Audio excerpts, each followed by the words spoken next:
Hello everyone, welcome back to Learning Simplified. In this video, I'm going to explain the OSI model, one of the most important topics in computer networks, in a very simple and easy to understand manner. This topic is extremely important for exams, interviews, and academic preparation. I have provided free study material, and you can download it from the Drive link given in the comments section. Before we begin, please like this video, share it with your friends, and subscribe to Learning Simplified for more simplified learning. Now, let us first understand what the OSI model is. The OSI model, which stands for Open Systems Interconnection Model, explains how data moves from one computer to another over a network. It was developed by the International Organization for Standardization, also known as ISO, so that different systems and devices can communicate with each other using common rules.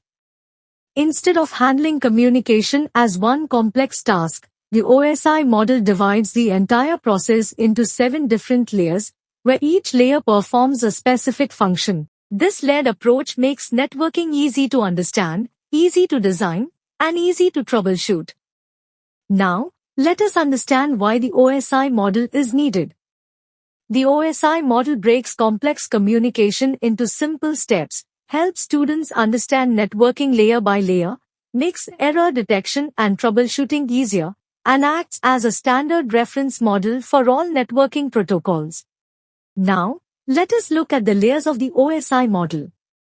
The OSI model consists of 7 layers, arranged from hardware-level communication to user-level communication.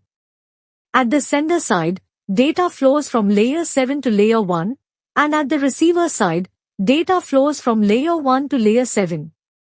Let me start with layer 1, which is a physical layer. The physical layer is responsible for physically transmitting data over the network. It does not understand data or meaning. It only transfers raw bits, that is, zeros and ones. This layer controls data rate, synchronization, network topology, and transmission modes. Devices such as hubs, repeaters, modems, and cables work at the physical layer.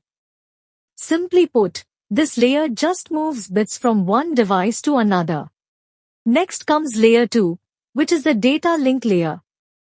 Since the physical layer only sends bits, the data link layer makes those bits meaningful by grouping them into frames and ensuring error-free delivery between two directly connected devices.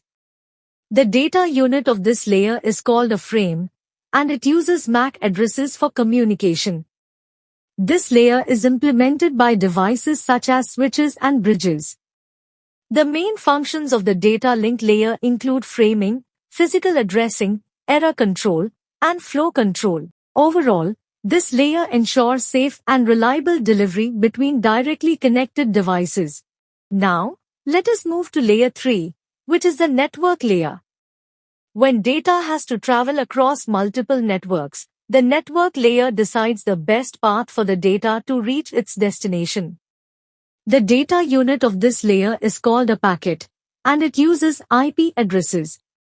Routers operate at this layer. The main functions of the network layer are routing and logical addressing. In simple words, this layer decides where the data should go. Next is layer 4, which is the transport layer. The transport layer ensures complete communication between applications, not just between devices. The data unit here is called a segment, and this layer uses port numbers. The main protocols used at this layer are TCP and UDP. This layer breaks data into segments, controls errors and data flow, and ensures that data is delivered to the correct application. TCP provides reliable and connection-oriented communication and is used when accuracy is important, while UDP provides fast and connectionless communication and is used when speed is more important. Overall, the transport layer ensures correct and complete delivery of data. Next comes layer 5, which is the session layer. The session layer manages communication sessions between applications. It is responsible for starting, maintaining, and ending sessions. It also synchronizes data and controls the dialogue between systems. In simple terms, this layer controls when communication starts and when it stops. Now, let us move to layer 6, the presentation layer. The presentation layer ensures that data is understandable and secure. It translates data formats, encrypts and decrypts data, and compresses data when required. This layer prepares data so that it can be properly used by the application layer. Finally, we have layer 7, which is the application layer. The application layer provides network services directly to users. It supports services like file transfer, email, remote login, and directory services. Common protocols used at this layer include FTP, SMTP, DNS, and HTTP. This is the layer where users directly interact with the network. Now, let us understand how data flows in the OSI model. At the sender side, data moves from layer 7 to layer 1, and at the receiver side, data moves from layer 1 to layer 7. Each layer adds or removes information to ensure correct and secure delivery of data.